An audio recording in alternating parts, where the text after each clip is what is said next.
You know, some people tell me that they feel like an ego-filled, attention hog, selfish narcissist. But you know what? I comfort them. I say at least you're not a super one. And they inevitably ask, well, what's the difference? And I just have to say, presentation!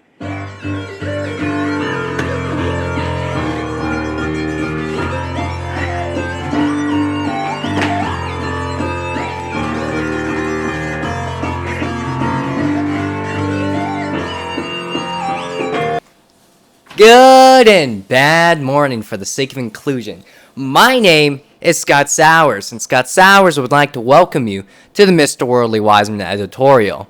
My goal with this review show is to find the corrupt tactics of Mr. Worldly Wiseman and to help my audience keep a biblical worldview when watching movies, shows, and other media. Now, since I'm going to be blabbering on about worldviews and such, it's only fair to tell you mine. I am a Christian, conservative, Southern Baptist pastor kid who shaved before this video, which I'm sure will make all the girls who complain about it very happy. Girls who aren't my girlfriend, and I have absolutely no idea why they care and why they're so insistent. Why? Why do you girls are you so insistent on what grows on my face? How does it affect you in any way? Anyway, how does it affect you in any way? I also want to say that even if our ideals aren't the same, I still encourage you to watch the video because we'll be identifying all the messages and you'll just know it's there and it won't be slipping past you. Now, with all that out of the way, let's get to Megamind. This movie has become a staple of animation. It's a fun romp for kids and has mature writing for adults. The cast is also stupendous with Will Ferrell, David Cross, Tina Fey, Jonah Hill, and Brad Pitt. I feel like it's truly popular today, though, because it came out right as superhero movies were proving to be box office giants. Not only that, but it's those superhero critique stories that have been gaining popularity today. Me, personally, I find it one of the greatest superhero movies because, well, it doesn't feel like a superhero movie. It's a character study of ego. From the first 10 minutes, the film sets the stage perfectly. That's what's nice about having a genre that's so defined and predictable. You can get into a story right off the bat, unless you're making Batman Begins or something. You got the exploding planet and the alien baby, the Doofenshmirtz sad backstory, the classic damsel in distress, and of course the back and forth of good and evil that you can sell a monthly series on. You also find this loser character that isn't really specific to superheroes, but you get the idea. It perfectly sets all of its characters up and tells you exactly who they are through cliches. You're so predictable. This all gets you ready for the change of the status quo when the superhero dies. Now, this challenges all the characters. No one expected the hero to die, not even the villain. He still had many more traps, many more comic issues to publish, but now that's all lost. So with that said, I want to look at 4 characters. Megamind, then Titan, then Metroman, then a secret character we'll use for later. With this major shift in the status quo, we find our main character lost. Megamind has devoted his whole life to crime, but not just any crime that Metroman will be forced to stop. His whole life revolved around that Doofenshmirtz Perry rivalry. Now there's no superhero when you buy the comic. Just a villain doing whatever he wants for several issues. Very boring. He has nothing to live for, so his focus is driven elsewhere. He falls in love, does good things for the girl, then becomes a good guy. I don't want to reiterate the whole movie, because that kind of ruins the whole point of watching a movie. I want to look more at the outside causes that affect Megamind's life. One of those causes being Titan. Megamind decides he needs someone to fight, so he creates a Metroman clone to basically play with. One thing I really like about Megamind's character is how sheltered he is. His life of crime and appearance has put him in a cute little ball of seclusion and Scottifiedness. So his decision to make a new hero doesn't come out of a desire for justice or villainy. Megamind is just naively trying to fill a hole. So this leads to Hal Stewart, which I just realized are both Green Lantern names, to getting superpowers. Now this time, it's not a glorious, sexy man. It's a creepy, pathetic, sloppy loser who gets no maidens. Hal's whole goal in the first half is to get Roxanne, but fails every chance he gets. What's wrong with me? Renting a bouncy house? Chicks don't like bouncy houses, they like clowns! Oh! Stupid man! So when he is given superpowers, he thinks he has fixed the only thing keeping him from Roxanne. That's the only thing. There's nothing else he thinks he should work on with himself. Now, don't be going in the comments and saying I'm fat phobic or anything.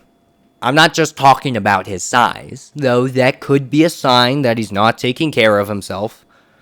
I'm talking about his childishness and self-centeredness. When he talks to Roxanne, he's not actually there to know more about her or encourage her to talk. He just wants a hot snack to have in his bedsheets. You need to make sure you listen to a woman. Just like me.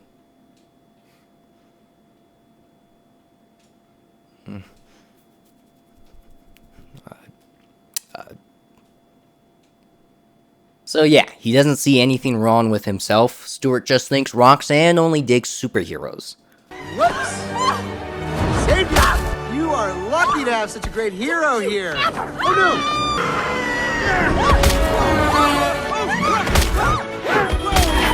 That was a close one! You almost died!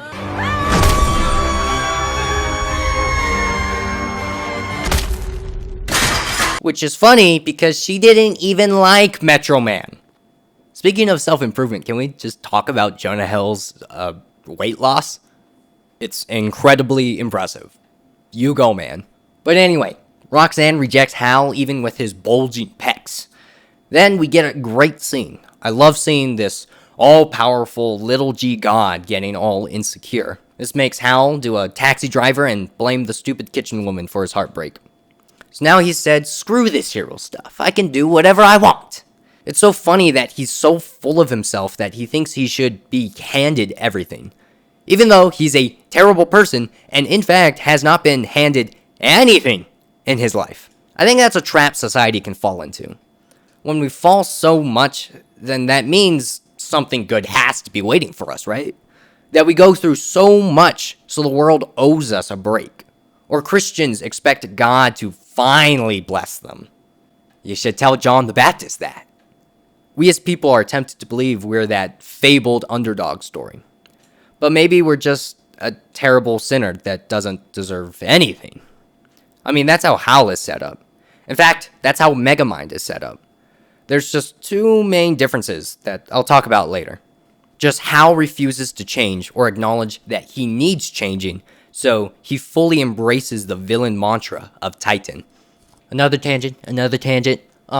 I just like how Megamind and Metro Man, they both start with M, and if you haven't noticed, Titan starts with a T, and so that just kind of breaks the mold, breaks the flow more, you know, I'm not sure if that's intentional, but I think it's cool detail either way. And while we're on the topic of Metro Man, this superhero is full of glory when we first see him, but after we see him quote-unquote resurrected, we see the true man. He's just a preppy rich kid who never grew up, similar to Titan. Let's go back to my Superman video. We talked about how the real fantasy of the character is having all that power and being a great person anyway. These values came from working on a farm and his parents teaching him. Through this, Superman becomes an example and symbol of hope. This is what Metro Man is trying to mimic. But his foundation is so shallow. While Superman is a hard-working leader in and out of the costume, our alien friend in the movie never had to work for anything. I'll tell you the problem with the scientific power that you're using here. It didn't require any discipline to attain it. From the jump, he's had a nice pod, nice house, instant friends, and adoring fans. There is no value behind his heroics. He's just doing it for self-satisfaction, much like how Megamind is doing the same with villainy. So that's why he selfishly gives up being a superhero simply because he's bored.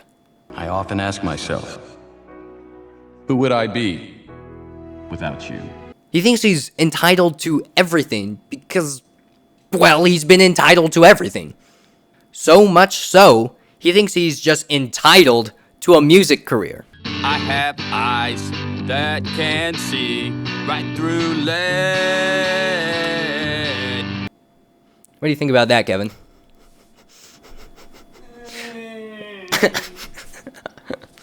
Granted, you have talent.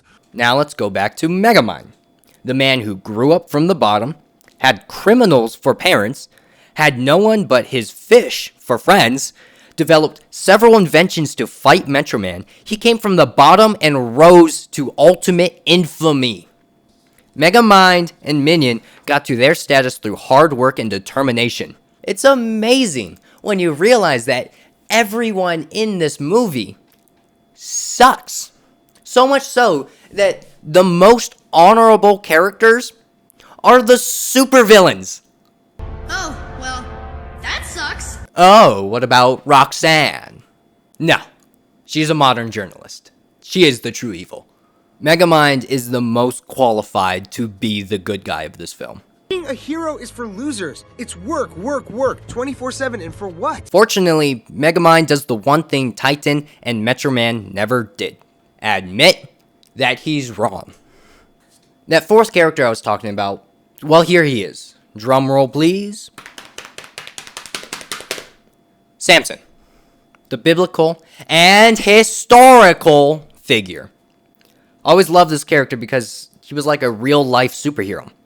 Then I grew up and saw how terrible of a person he was. Then I loved him even more.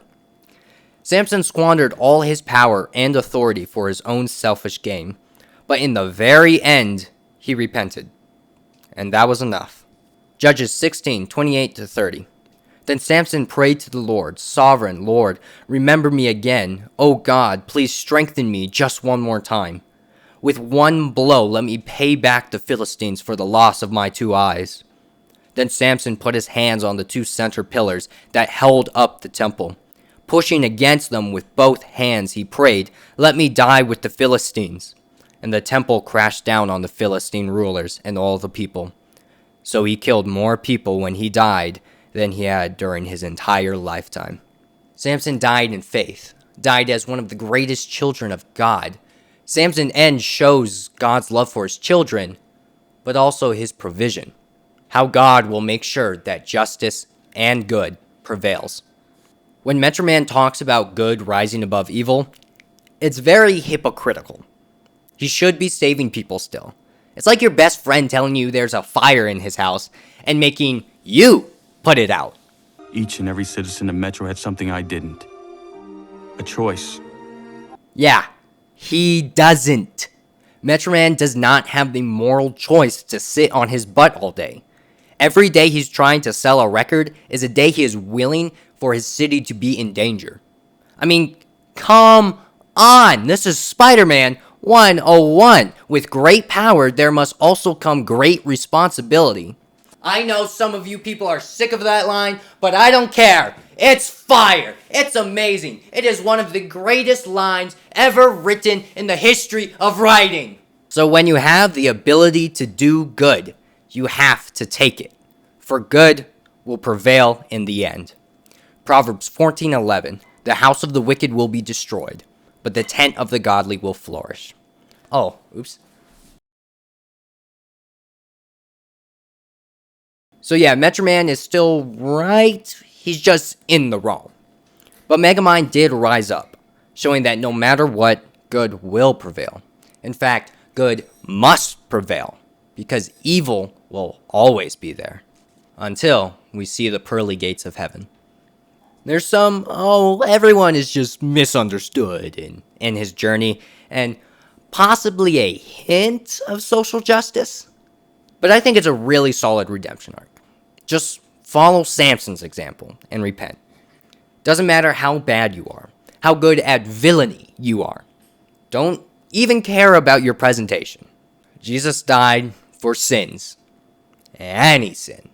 Now, if you didn't listen to a single word I said, just the main takeaway is that all gingers are terrible.